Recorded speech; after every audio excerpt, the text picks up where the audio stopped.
construction site we chose for our term project. It is located at the intersection of First Street and Haley Street. The purpose of this building is to provide residential apartments. Work is already completed. During the months of winter, the construction process was slowed due to extreme cold weather, and it resumed by the late February. Until April 15th, the construction of the first floor is finished, and the construction process occurs mainly on the second floor and the third floor. Observe the process in the parking lot behind the construction site. We interviewed some crew members to understand their duties and the construction progress.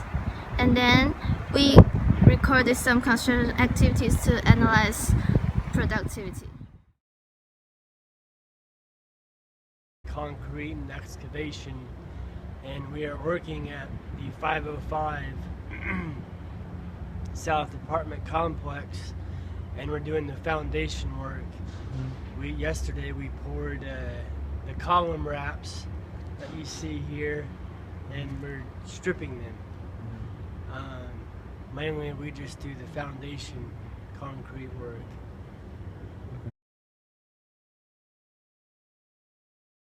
Dusty's my name. We're doing the concrete columns on the job behind us, and we're getting them stripped, stacking the forms back up, and delivering the forms back to the contracting company, and that will.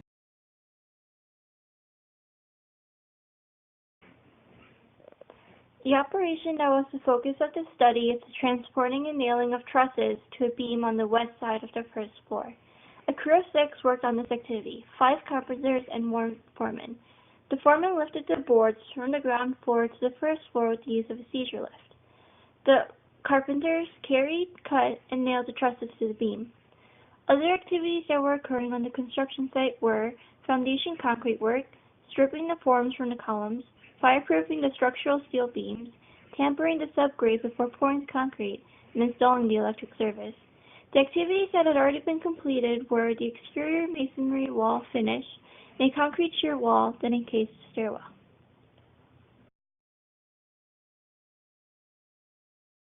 On our visit to the construction site, we noticed some very important safety issues on site. First, a worker was in the working dome without a helmet on his head. Second, a worker was on his phone while he was on the scissor lifter. Third, most of the workers were now wearing safety vests. Based on these safety issues, we think a worker should wear a helmet and a safety vest as long as he's in the working dome, and also they should not speak on the phone during construction operations. We also noticed the productivity on site is relatively low. There was obvious uneven distribution of workers on site. During both wood truss installation and making and pouring concrete for columns construction process, there was one set of workers working all the time with a little idle time, while the other side the workers chatting and working around very often with a lot of idle time. We think the foreman should be responsible of this uneven distribution of labors, and he should improve the working efficiency by distributing them evenly. There's also potential dispute between contractor and workers. They have different opinions regarding to the working hours on site, and we think they should address this issue appropriately to diminish this potential dispute.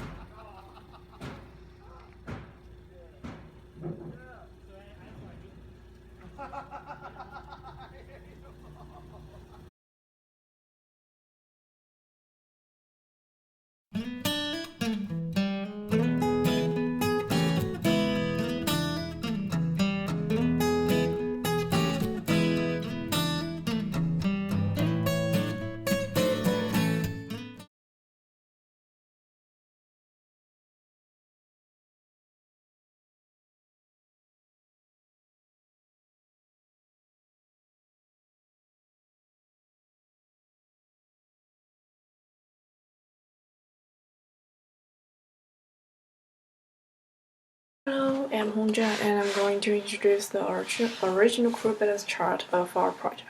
The crew balance chart shows the truss nailing process. There are 5 carpenters and 1 foreman in total working with 13-minute cycle.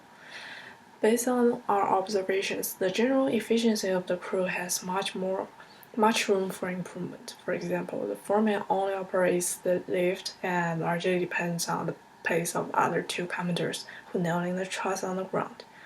Those inefficient distribution of work are clearly shown in the crew balance chart we draw.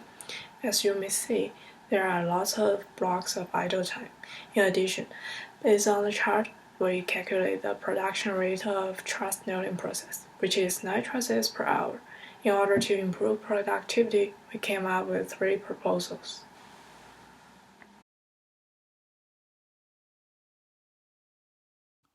The picture over here shows a process chart of the original method. And here's a picture of the flow diagram for the original method.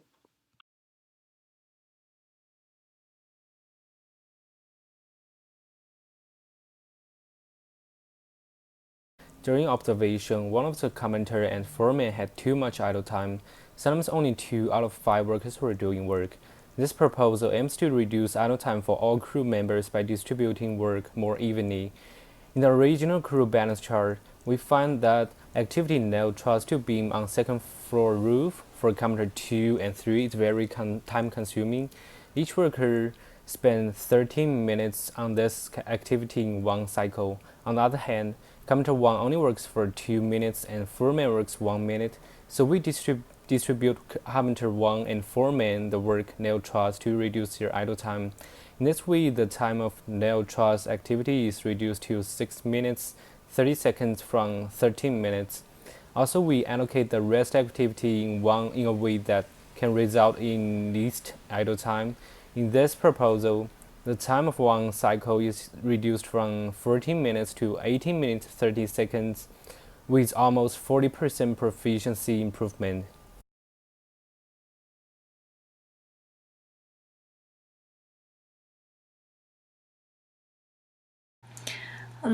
For this proposal, we deduct one carpenter and assign his work to the foreman. Based on the original group balance chart, we can see the foreman idles most of the time. And we consider that the wage of foreman is higher than that of a carpenter, so we ought to maximize the use of a foreman. And by assigning more work to the foreman, one carpenter is thus free, resulting in a new crew of 4 carpenters and 1 foreman. The new crew balance chart looks more compact with less blocks of idle time, and the time per cycle stays the same in this case, which is still 30 minutes per cycle. In this case, we both improve the total efficiency and decrease the total labor cost.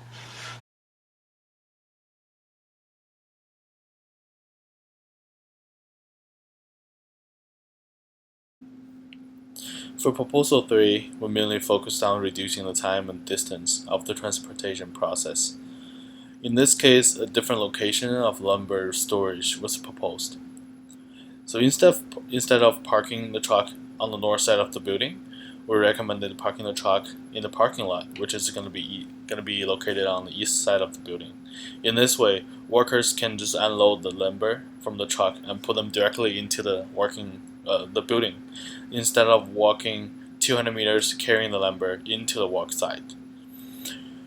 After the lumber is made into truss, we can put them directly onto the hydraulic lift without transporting them from the original work site to the hydraulic lift. Therefore, in total, we can reduce the time and distance transporting the lumber to the work site. And also, the productivity will be greatly improved since the time per cycle will be reduced.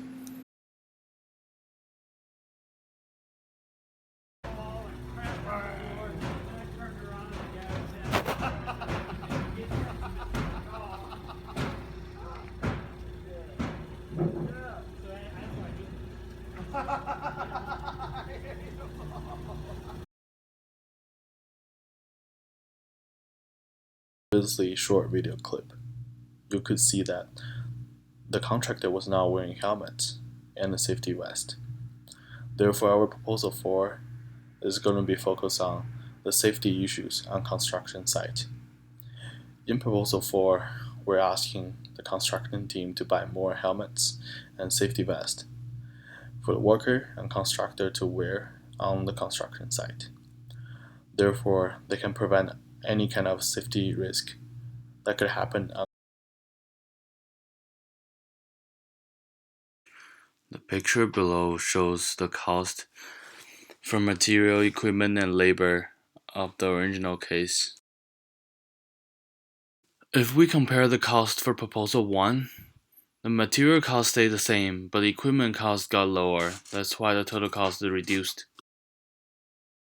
Proposal 2 had the same material and equipment cost as the original case, but the labor cost was lower. That's why the total cost is reduced. Proposal 3 is similar to Proposal 1. The equipment cost and labor costs reduced, so the total cost also reduced. Proposal 4 is about the cost on helmets and safety vests.